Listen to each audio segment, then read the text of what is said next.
E após a chegada do BAP e do José Boto, o Flamengo começou a reformular o elenco dele para a temporada 2025. E o nome do Richarlison foi citado como um possível reforço para essa temporada 2025. E a imprensa esportiva falou e atualizou o mercado da bola no Flamengo, porque o BAP promete fazer do Flamengo um timaço para 2025. Vamos juntos analisar e ver o que a imprensa falou sobre esse Super Flamengo que pode evoluir, né, nessa temporada 2025, principalmente com a permanência do Felipe Luiz. Isso porque o BAP confirmou a permanência do técnico. Vamos juntos analisar, mas faz o seguinte, chega aqui dando aquela moral, deixa o seu like, se você não é inscrito aqui no canal Lances e Netos, se inscreve, porque aqui todos os dias trazemos todas as informações do futebol para você, tá bom? Créditos desse vídeo, vou deixar o canal do Pilhado, o link na descrição. Vamos analisar o que a imprensa falou sobre a movimentação no mercado da bola do Flamengo. Tem um novo presidente, esse presidente está trazendo um executivo de futebol, vem de fora do Brasil inclusive, promete uma nova estrutura. E quem vai contar como o Flamengo está se preparando nesse novo cenário, né, para 2025 é a setorista do clube, Emanuele Ribeiro, que vai trazer informações aqui ao Seleção.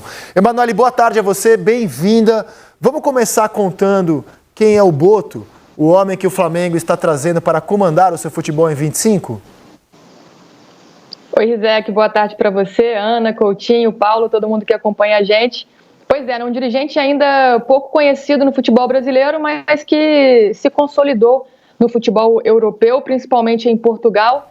José Boto, anunciado ontem pelo presidente eleito BAP como diretor de futebol do Flamengo para a próxima temporada, ele fez o seu nome principalmente no Benfica, trabalhou lá por 10 anos, durante 7 anos foi o chefe do departamento de scouting do clube, conhecido por revelar jogadores, por aumentar o valor de mercado de muitos jogadores, garimpar bem esses atletas, né, esses reforços.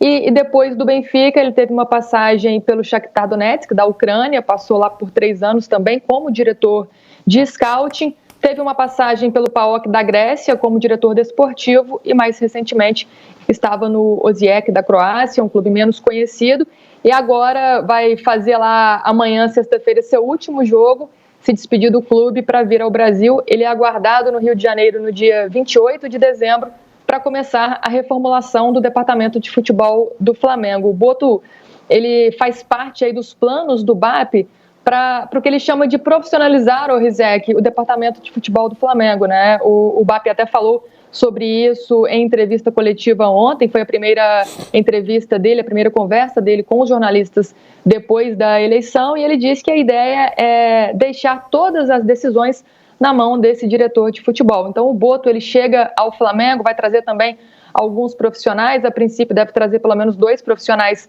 junto com ele para essa reformulação do departamento, vai tentar também a contratação de um coordenador da base, né? O João Paulo Sampaio do Palmeiras foi o primeiro alvo, a princípio recusou a proposta do Flamengo e o Boto vai ter essa missão assim, de trazer essa profissionalização para o departamento, mas um nome ainda pouco conhecido no Brasil que chega como aposta do BAP, presidente eleito para o próximo triênio. Assim, só o fato de o clube estar procurando um profissional, um executivo com formação, estudo, experiência na área, eu acho que é algo válido, assim, não conheço o Boto para dizer se ele pessoalmente é um baita profissional. Eu acho que o gesto, a ideia, eu acho muito boa. Eu vi uma entrevista recente dele, assim, quando o Flamengo estava anunciando o Boto, fui pesquisar, e pode ter falado só para agradar o clube onde ele estava. Mas isso me chamou a atenção. Ele estava dizendo que o clube da Croácia foi o lugar mais legal que ele trabalhou, porque tem menos pressão, menos fatores externos, então ele conseguia fazer o trabalho dele com menos paixão, com mais profissionalismo, menos interferência externa. Eu só pensei, ele vem pro Flamengo, hein? Ele vem pro Flamengo, talvez a casa desse tipo de coisa, né? Eu acho que assim, o Flamengo pode passar pela segunda grande transformação histórica na relação que eu digo de administração do clube. A primeira começou lá no final de 2012, início de 2013, colocando o clube nos eixos financeiramente, mas com muitas indas e vindas na questão do profissionalismo no futebol, né, na administração do futebol. E a segunda seria agora. Tem alguns desafios nisso. Primeiro, o Boto chegar e entender o cenário aqui. Ele não é um cara que não tem a experiência em clube grande. Ele, por exemplo, trabalhou no Benfica. Isso que eu ia falar. E fez um grande trabalho lá. Mas aqui a realidade é bem diferente do Benfica, e se tratando de Flamengo ainda mais, porque a gente sabe que... Ele fala justamente isso, que no Benfica era muita paixão, muita interferência, então ele estava feliz na Croácia, porque lá ele podia trabalhar meio que blindado, num local onde blindagem certamente não vai existir. Aqui é mais, assim, se você pega, por exemplo, declarações do Jorge Jesus, do Davi Luiz, Júlio César, caras que passaram nos dois cenários, eles vão dizer, realmente, o Benfica é um time grande, um time de pressão, mas no Flamengo é diferente, até pela forma como a gente aqui no Brasil lida com futebol, né, pelo tamanho do clube e até pela influência interna e externa que há no trabalho dos profissionais do clube.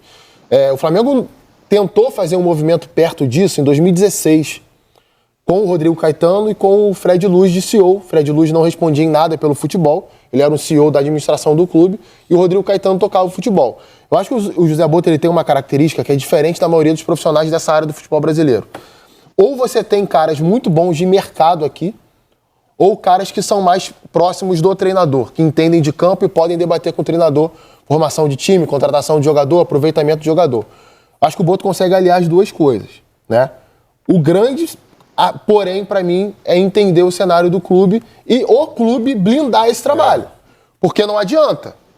Se eu trago um cara para fazer esse trabalho profissional, que eu acho que é necessário a qualquer clube brasileiro, e na primeira pressão externa, exatamente, na primeira crise com torcida, crise de resultados, eu vou rifar ou vou voltar atrás naquilo que eu idealizei, não vai dar certo. O BAP, pelo menos nas palavras que ele diz, ele é muito firme nas declarações, ele faz questão de dizer que ele não vai interferir. Só o tempo vai dizer pra gente. Ele foi chefe de scout no Benfica e vai assumir o Shakhtar como diretor. Nas entrevistas que eu vi dele, ele deu uma... é a mesma que eu vi, também ele deu uma frase que achei muito inteligente, dizendo por que se investir em scout? Para você economizar com o jogador. Sim. Não é gastar com o scout, você investe em scout para economizar com o jogador. O perfil de contratação é bem diferente do que o Flamengo fez recentemente. Aí eu queria conversar com vocês sobre essa questão. A gente está aqui encantado com o scout do Botafogo, a gente sabe que o scout do Botafogo é bom, porque a gente viu chegarem ao Botafogo jogadores de quem não se falava no mercado brasileiro. Eles entraram muito bem no time já desde o ano passado e esse ano também. E você, caramba, olha só que sacada. O scout do Flamengo é bom? Eu imagino que seja, mas eu não consigo afirmar se é bom ou ruim porque eu não consigo enxergar a utilização dele. As contratações do Flamengo, de 19 para cá, todas muito impactantes, com muito dinheiro, gerado pelo próprio clube, né, pela qualidade, pela competência que as diretorias tiveram de gerar uma receita bilionária, o Flamengo acabou contratando jogadores mais óbvios. Arrascaeta, Bruno Henrique, o próprio Gabigol, o Gerson, queriam respostas mais concretas, né? Jogadores, só o Pablo Mari, para mim, era um jogador que eu não conhecia. Rodrigo Caio era um jogador óbvio, Felipe Luiz, óbvios e excelentes. Óbvios excelentes. Rafinha. Diego Alves, baita goleiro. Rossi também, um goleiro de fama. Não tem, assim, aquele jogador do Flamengo que, sei lá, esse aqui o scout garimpou. Esse aqui... Lá na frente ele vai dar então, assim, o scout do Flamengo é bom? Eu não sei. Eu imagino, Emanuele, que a vinda do Boto seja justamente para que o Flamengo, que gera tanta receita, possa ter o seu scout aparecendo mais. Não sei se faz sentido esse meu comentário para você. Não, faz total sentido, assim, na verdade o que a gente já ouviu ali internamente, né, apurando sobre essa vinda do Boto, é que ele vai, junto com o departamento de futebol, reformular também ali o departamento de scouting. Ele vai trazer alguém para trabalhar com ele no scouting, e nos clubes por onde ele passou, ele tem muito esse perfil de garimpar jogadores não tão previsíveis, né, e aqui no Brasil, acredito que ele vai olhar até mesmo para o mercado brasileiro. O que a gente apurou com pessoas que trabalharam com o Boto nesses últimos anos é que ele tem um conhecimento muito grande sobre o mercado brasileiro, e até numa entrevista dele que eu vi também, ele disse que tem uma rede de contatos muito grande aqui no Brasil, principalmente com treinadores de base, com olheiros de jogadores de base, e ele pretende olhar com mais atenção para esse mercado brasileiro, encontrar jogadores que têm potencial e fazer esse trabalho atrelado com o desenvolvimento da base do Flamengo, né? Por isso que ele quer trazer também um coordenador de base que vai atuar diretamente com ele, e a intenção é fazer mais jogadores dentro do clube aí nos próximos anos. O BAP fala muito sobre essa questão financeira do Flamengo atual, que o Flamengo tem investido mais na compra e não tem conseguido vender tantos jogadores, né? O Flamengo compra mais do que vende e ele quer mudar isso porque é uma importante fonte de receitas para o clube. O Flamengo precisa vender mais, vender melhor, e esse é o olhar que o Boto vai ter também nesse cargo aí como diretor de futebol, diretor técnico, como diz o BAP. Agora é ver como vai funcionar na prática, né? Se o BAP vai realmente dar toda essa autonomia para o seu diretor de futebol. A princípio, nessas primeiras conversas, o que a gente tem visto é que sim, que ele tem dado carta branca para o diretor, obviamente participando ali, conversando, orientando, aconselhando, mas deixando a decisão final, a última palavra, com o Boto, né? Até na entrevista de ontem, o BAP disse que olhou outros técnicos antes de decidir sobre a permanência do Felipe Luiz e deixou a cargo do Boto essa decisão, se o Felipe Luiz ficaria ou não para a temporada 2025. A avaliação do trabalho do treinador era muito positiva nessa reta final aí de temporada, mas o BAP preferiu também olhar outras opções, conversar para ter uma decisão mais assertiva aí nessa questão, né? E o Boto já tem conversado muito com o Felipe Luiz para definir esse planejamento e pensar também no elenco, nos planos para a temporada de 2025. Aliás, dois cidadãos... Uma loucura essa informação. O presidente delegou um cara que não conhece o clube, Exato. Se ele vai ser treinador, isso que tá se me o Felipe Luiz chamando. vai ser treinador ou não. Isso é um absurdo, gente. Isso não existe. O meu ponto é que eu ia falar assim, eu acho que eu vou jogar contra, não é possível, de novo vai sobrar pra mim isso.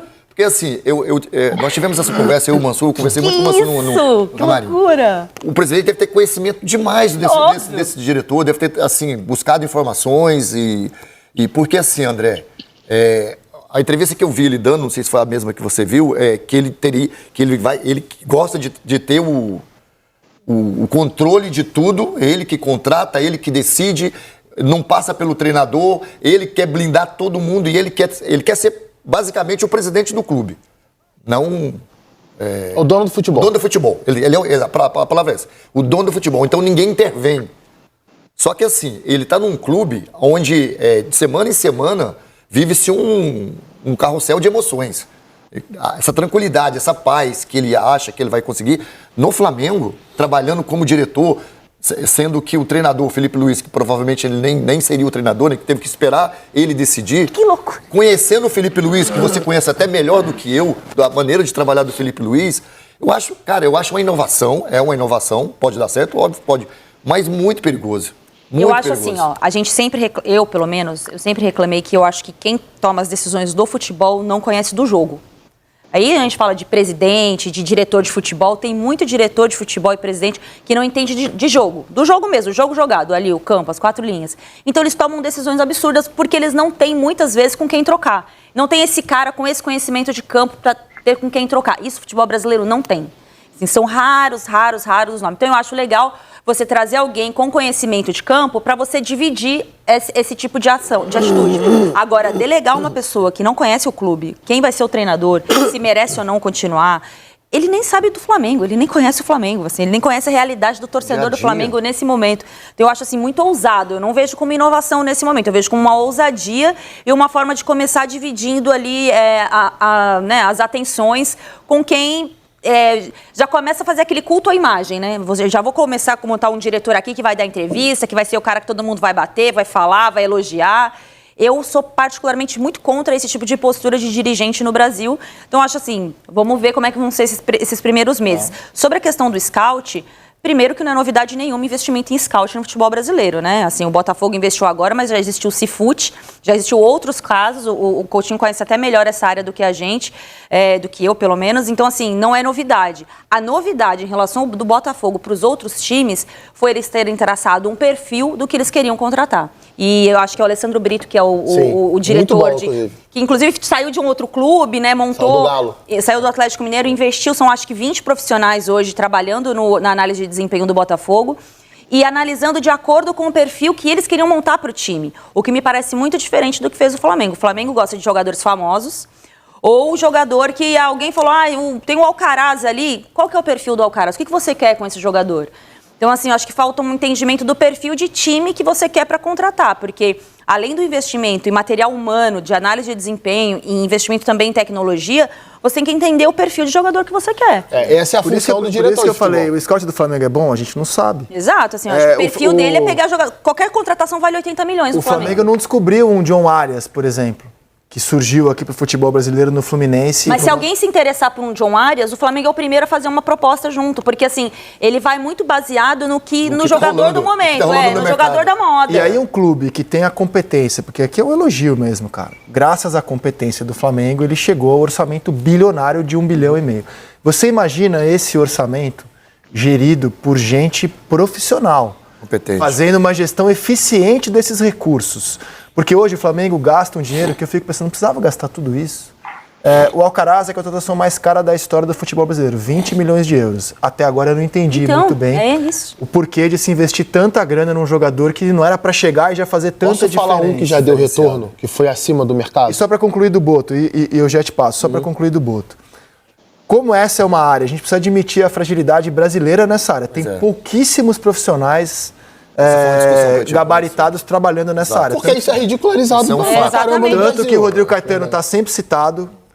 O Botafogo trouxe agora o Pedro Martins, que é um cara que foi fazer pós-graduação na Inglaterra, foi estudar para exercer esse cargo. Ele foi trabalhava no Atlético Paranaense, trabalhou no Cruzeiro, foi para o Vasco, agora está no Botafogo, chefiando toda essa área, não só de scout, é um cara que foi estudar, foi buscar conhecimento fora do Brasil. Eu valorizo isso, cara. Valorizo isso. O Corinthians foi buscar um profissional no Flamengo, que é o Fabinho Soldado. Assim, a formação dele era ser um funcionário no segundo ou terceiro escalão do Flamengo. O Corinthians resolveu promover esse cara. Então, tem pouca gente. O Fortaleza tem o Marcelo Paz, que hoje é sondado por outros clubes para exercer essa função. O Vasco trouxe o Marcelo Santana para ser esse cara do futebol que havia sido presidente do Bahia. Mas se você for analisar bem, tem pouca gente. O Flamengo tinha sondado o Diego, né? O Diego para ser? Para ser. Tem pouca gente. A outra gestão. O Flamengo foi buscar alguém de fora, porque lá fora essa área está mais avançada do que a gente. Tem mais opção no mercado. Sem dúvida. Então, assim, eu não conheço o Boto profundamente, eu achei a ideia muito boa. Eu também. Vou aguardar para ver como ele vai trabalhar. Agora, achei a iniciativa muito boa. É aquilo. Para mim, a coisa se resume na liberdade que você vai dar para ele trabalhar e como você vai lidar com as críticas. Porque elas virão. Elas virão. O Flamengo não vai vencer todos os jogos da temporada. Todos os jogadores que o Flamengo contratar, mesmo fazendo um trabalho de scout melhor, vão dar certo. Isso acontece com todos os clubes, não vai jogar bem em todos os jogos.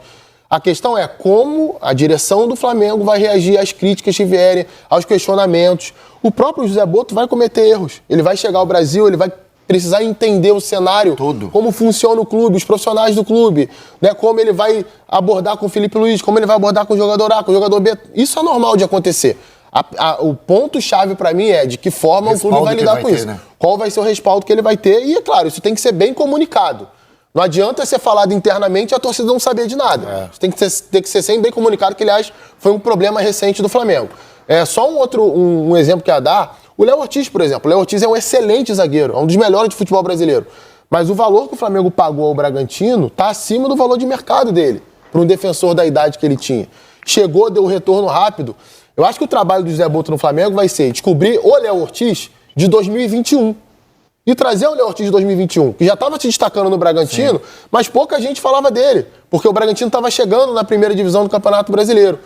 3 anos depois, aquele Léo Ortiz que se desenvolveu, que se tornou um dos melhores zagueiros do futebol brasileiro, valeria 8 milhões de euros como o Flamengo pagou. Talvez lá em 2021 valesse 3, valesse 4. Então, e 3 anos mais jovem também, que é um outro detalhe que é importante.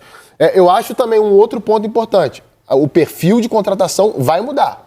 Se você olha as contratações que o Boto fez, e assim, eu conversei com pessoas que trabalharam com ele, desde que o Flamengo começou a sondá-lo, né? As notícias começaram a surgir. Não tem essa de você trazer cara que está muito cobiçado no mercado, sabe? Não tem essa de pagar 20 milhões de euros num jogador que não está afirmado ainda. Se acontecer, eu vou me surpreender muito. Vai ser uma mudança daquilo que ele fez ao longo da carreira. O que ele fez no Benfica muito? Pegar jogador em segundo, terceiro escalão da Europa, trazer para o Benfica e o cara desenvolver, o Benfica revender. No Flamengo talvez seja diferente isso. Talvez ele pegue o jogador que esteja no segundo, terceiro escalão e o cara fique no Flamengo. né? Tem um sucesso esportivo, construa uma carreira no Flamengo. Acho que essa é a visão da diretoria do Flamengo ao trazê-lo. Mas essa ideia de o medalhão, que é muito conveniente para o dirigente junto ao torcedor, isso vai mudar. E isso também você precisa comunicar direitinho até. Exatamente. Porque senão não só adianta. para não parecer que eu estou acabando com uma gestão que foi muito vencedora, né? A gestão do presidente Rodolfo Landim é das mais vencedoras da história, talvez a mais no Porém nível mundial. caótica, né? Oi? Porém caótica, né? Olha, eu acho que ela tem muitos méritos, só que o amador, ele tem um limite, né? Então, por exemplo, o Flamengo ele tem um mérito que eu acho que é inegável. O clube ter atingido 1,5 bilhão de arrecadação com as próprias pernas, só gerando receita que o próprio clube faz sozinho, eu acho que é extraordinário. Extraordinário. Você acha que dá para dividir entre sucesso financeiro e administrativo? Gestão de É o que eu estou dizendo. Aí você gera tanto dinheiro e não tem no futebol os mesmos profissionais que você tem para gerar essa receita. Na área. Então, por isso que eu acho que o amador, ele tem um limite mesmo. Ele tem um limite. O Flamengo está tentando ultrapassar esse limite, trazendo gente profissional no futebol. Vamos ver se vai dar certo. Hein? Vamos ver se vai dar certo. Então, assim, é você tentar administrar o futebol da mesma forma como você administra as finanças do clube. E se isso tiver o mesmo resultado, é difícil de segurar o Flamengo. Eu acho que é mais trabalhoso ainda. Difícil. Lógico que é difícil demais você gerir um clube e chegar nesse mais de 1 bilhão, mas é muito difícil você gerir lá dentro do campo.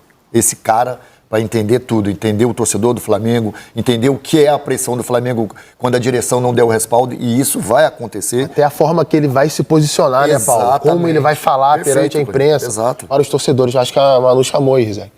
Fala, Manoeli.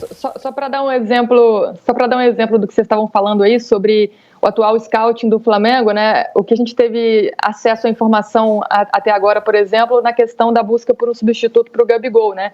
O que a atual diretoria, a atual gestão tinha mapeado até o momento no mercado não agrada tanto a diretoria que vai assumir, ao Boto, ao BAP, né? Que são esses jogadores top de linha, com valores muito acima no mercado, né? Um desses nomes que a gente teve acesso é o Richarlison, por exemplo, né?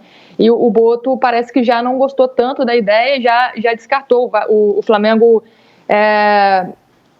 sondou, né, os valores do Richarlison, enfim, é um jogador muito previsível. O Fluminense é outro que está interessado, mas que para o Flamengo do José Boto não é interessante nesse momento. Então, acho que isso que o Coutinho disse aí, de que o Boto vai garimpar melhor o mercado, trazer jogadores que não sejam tão previsíveis nesse momento, eu acho que é o que a gente pode esperar desse novo dirigente aí, desse novo diretor de futebol do Flamengo, né? Nesse momento, não vejo trazendo esses jogadores tão badalados com um valor muito acima de mercado. É muito difícil tirar um jogador do futebol inglês. Você tem que jogar muito pesado para tirar um jogador do futebol inglês. E, inclusive, sobre isso, eu falei ontem exclusivamente com o Richarlison sobre toda essa situação de Flamengo, Fluminense. Ele próprio me procurou, que eu tenho uma amizade com o Richarlison, não é fonte nenhuma, não é amigo, não é empresário. Eu falei diretamente com o Richarlison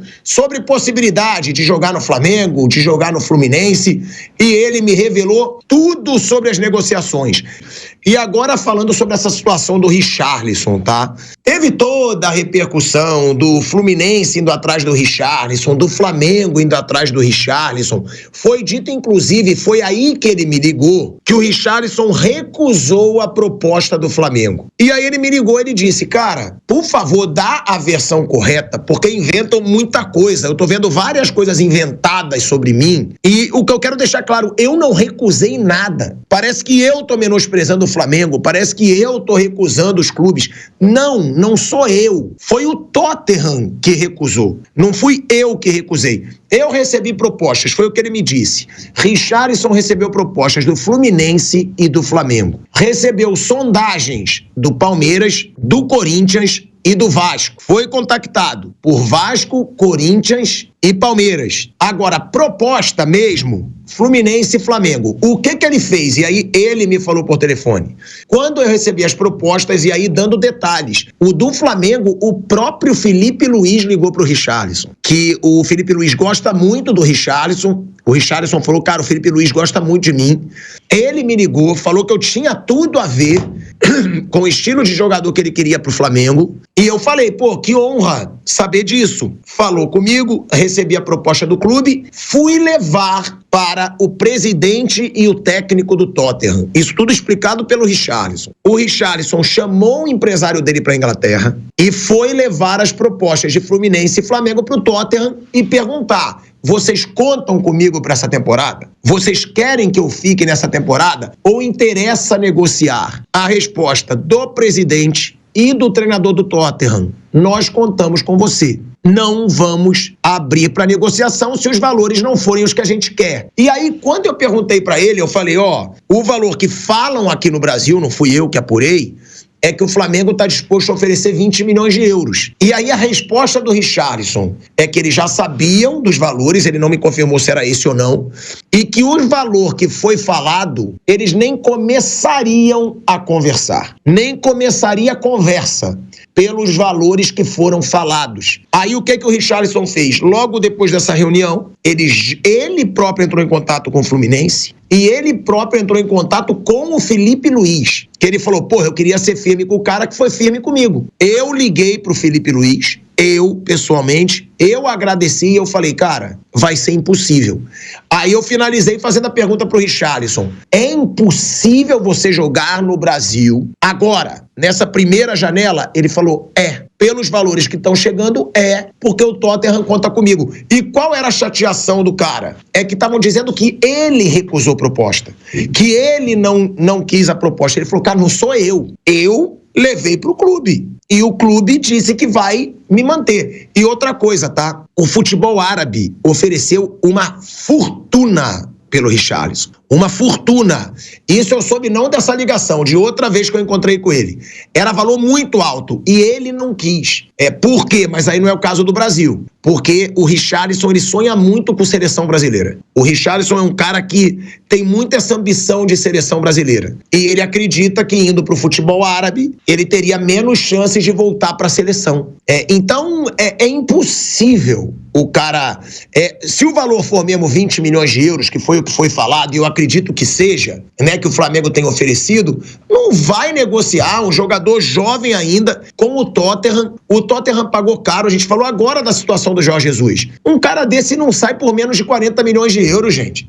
Não sai, isso não foi ele que me falou, tá? Mas é o que eu tô falando em cima de tudo que eu vejo. E aí, como diz o Mauro, surgiram muitas informações que as pessoas soltam, sem muitas vezes nem ter algum retorno. Soube que não rolou a negociação. Richarlison recusou. E não era nada disso. Era o Tottenham que tinha recusado. E proposta foi Fluminense e Flamengo. E é impossível o Richarlison jogar no futebol brasileiro nessa primeira janela. Na próxima, pode ser. Se ele tiver em crise lá, se o Tottenham quiser negociar. Agora, hoje é impossível Richarlison jogar no Flamengo ou no Fluminense. Aí, nação, então, as informações, né, do mercado da bola. Então tá aí o Richarlison, né, sendo citado pela imprensa esportiva para jogar no Flamengo, no Fluminense. Mas falando agora do Flamengo, nós vimos que o BAP, que assumiu recém a presidência do Flamengo, já começou a movimentar e tá trazendo José Boto, né? A gente viu a imprensa falando sobre isso. E um detalhe muito importante é que o Flamengo já tem um timaço. O elenco do Flamengo é um elenco incomparável. Agora, trazendo reforços, peças importantes para a temporada 2025, esse ano de 2025 promete. Vamos ficar de olho para ver qual vai ser a movimentação do mercado da bola referente ao Flamengo. Mas eu acho que esse ano de 2025 no Flamengo promete. O Flamengo deve fazer contratações pontuais, algumas peças a pedido do Felipe Luiz, do José Boto, e aí o Flamengo começa a temporada 2025. Inclusive eu acho que vai contratar já no início da janela de transferência. Não vai esperar para o final igual aconteceu no ano passado. Eu acho que já no início o Flamengo já vai começar a se movimentar. Vamos ficar de olho e a gente vai trazendo todas as informações para vocês aqui no nosso canal. A gente se vê no próximo vídeo.